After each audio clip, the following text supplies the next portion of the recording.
সেনাবাহিনীকে নিয়ে কটূক্তিকারীদের জবাব দিলেন সেনাপ্রধান। জুলাই সনদকে সংবিধানের ঊর্ধ্বে রাখা সঠিক নয় মন্তব্য সালাউদ্দিনের। এনসিপি থেকে বহিষ্কার হয়ে বিস্ফোরক মন্তব্য মাহিন সরকারের।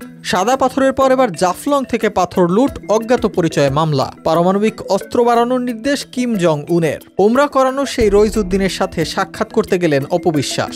এবার সেনাবাহিনীকে নিয়ে কটূক্তিকারীদের জবাব দিলেন সেনাপ্রধান। যারা এসব মন্তব্য করেছে তাদের সন্তানের বয়সী বলে উল্লেখ করেছেন তিনি। বলেন তারা বড় হলে নিজেদের ভুল বুঝতে পারবে, তখন নিজেরাই লজ্জিত হবে।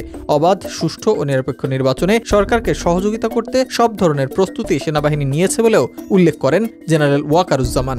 বলেন দেশের মানুষ এখন সেনা সদস্যদের দিকে তাকিয়ে আছে, তাই সকলকে দেশপ্রেমে উদ্বুদ্ধ হতে হবে। বাহিনীর চেইন অফ কমান্ড অক্ষুণ্ণ রাখতে হবে। দীর্ঘ সময় ধরে সেনারা মাঠে দায়িত্ব পালন করছেন, আগে এত দীর্ঘ সময় মাঠে থাকতে হয়নি, তাই সবার সঙ্গে ভালো সম্পর্ক বজায় রাখতে হবে।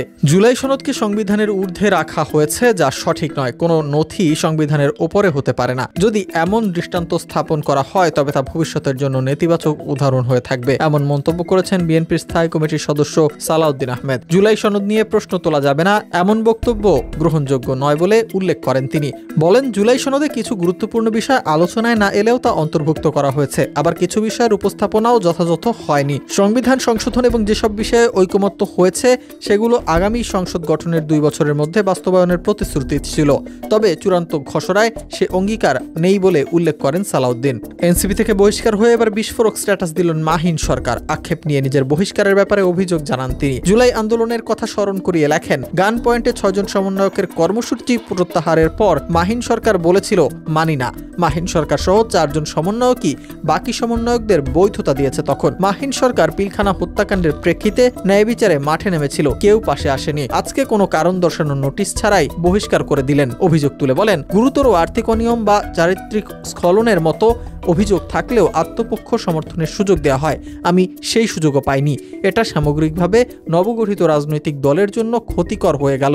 আমি সবসময় বিশ্বাস করি বিজয় আসমান থেকেই আসে, জমিনে তার প্রতিফলন হয় মাত্র। সাদা পাথরের পর এবার জাফলংয়ে শুরু হয়েছে পাথর লুট। ঘটনায় অজ্ঞাত পরিচয়ে 100 থেকে 150 জনকে আসামি করে মামলা দেওয়া হয়েছে। গোয়াইনঘাট ইউনিয়ন ভূমি অফিসের ভূমি সহকারী কর্মকর্তায় মামলা করেন।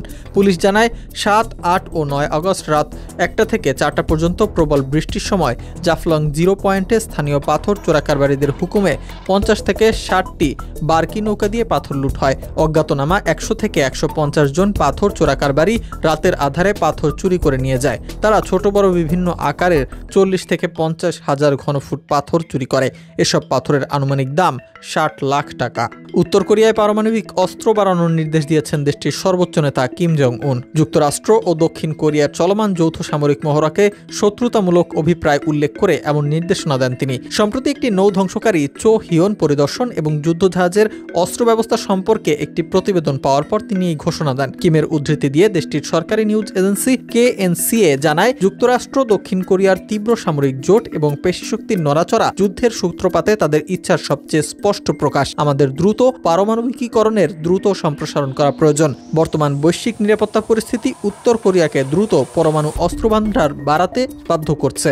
জাল টাকা পাওয়া সেই রইজউদ্দিনের সাথে সাক্ষাৎ করতে গেলেন অপবিশ্বাস। গত কোরবানির হাটে জাল টাকা হাতে পেয়ে কান্নায় ভেঙে পড়েছিলেন বৃদ্ধ রইজউদ্দিন। হৃদয় বিদারক সেই দৃশ্যে কেঁপে উঠেছিল সারা দেশ, যা চোখ এড়ায়নি চিত্রনায়িকা অপু বিশ্বাসেরও। নিজের খরচে রইজউদ্দিনকে ওমরা পালনে পাঠান অপু। ওমরা শেষে দেশে ফেরার পর এবার সেই রইজউদ্দিনের বাড়িতে এলেন অপু বিশ্বাস।